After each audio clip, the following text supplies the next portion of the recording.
राजकोट पुतळा कोसळल्यानंतर उभाटाचे आमदार वैभव नाईक यांनी एक पत्रकार परिषद घेतली होती आणि त्या कामामध्ये भ्रष्टाचाराचे आरोप केले होते। आता या संदर्भात सिंधुदुर्ग पोलिसांकडून वैभव नाईक यांना नोटीस एक जारी करण्यात आली। नेमकी ही नोटीस काय आहे हे त्यांच्याकडूनच जाणून घेऊया। साहेब, सिंधुदुर्ग पोलिसांची एक नोटीस मिळाली, ही नोटीस नेमकी काय आहे आणि त्या नोटीसमध्ये काय नमूद केलं आहे?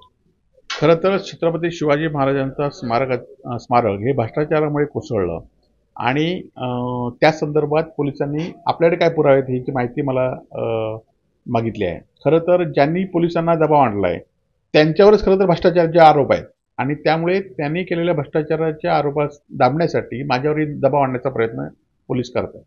खरं तर छत्रपती शिवाजी महाराजांचा पुतळा कोसळल्यानंतर जो अहवाल आलाय, आज प्रसारमाध्यमातून तो अहवाल प्रसिद्ध झाला आहे। त्या अहवालात स्पष्टच म्हटलंय की गंजलेले असल्यामुळे, वेल्डिंग चुकीचं असल्यामुळे, लोखंड वापरल्यामुळे हा पुतळा पडलाय। परंतु पुतळा ज्यावेळी पूर्ण झाला, पुतळ्याचे पैसे अदा करण्यात आले, तेव्हाच या कामाची खरं तर पाहणी करूनच बिल दिलं पाहिजे होतं। परंतु त्यामध्ये कोणता दबाव होता हा खरं तर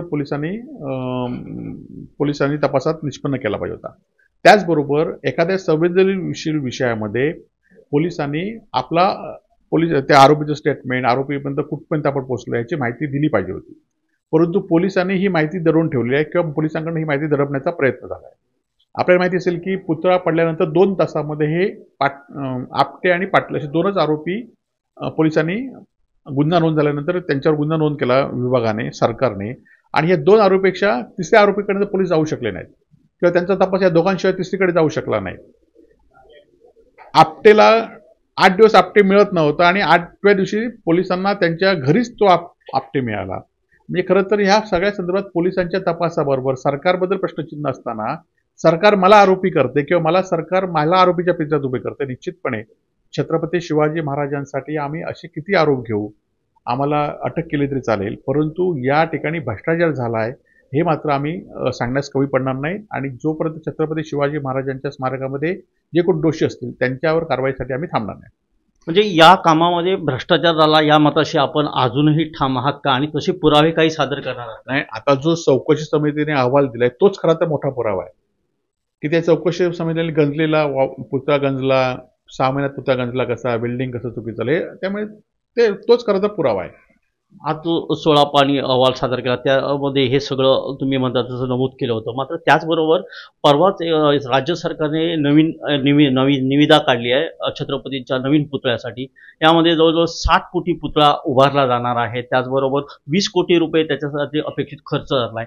मात्र मुदत जी आहे पुतळा उभारण्याची ती 6 महिने कालावधी आहे, यावर काय सांगाल? खरं तर हा पुतळा उभारणे ह्या आता निवडणूक आहेत म्हणून हा पुतळा उभारण्यासंदर्भात पुन्हा एकदा काही करतायत। खरं तर हा पुतळा उभारण्यासाठी जी निविदा काढली त्याला खरं तर 2 वर्ष अवधी ठेवला पाहिजे होता किंवा असं तज्ज्ञ लोकांचं म्हणणं आहे।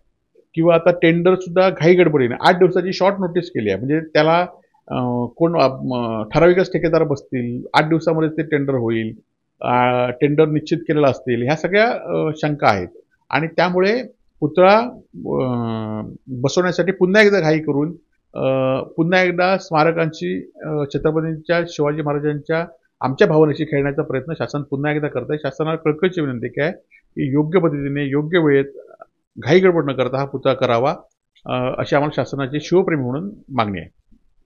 तर हे होते आमदार वैभव नाईक। महेश सावंत, TV9 मराठी, सिंधुदुर्ग।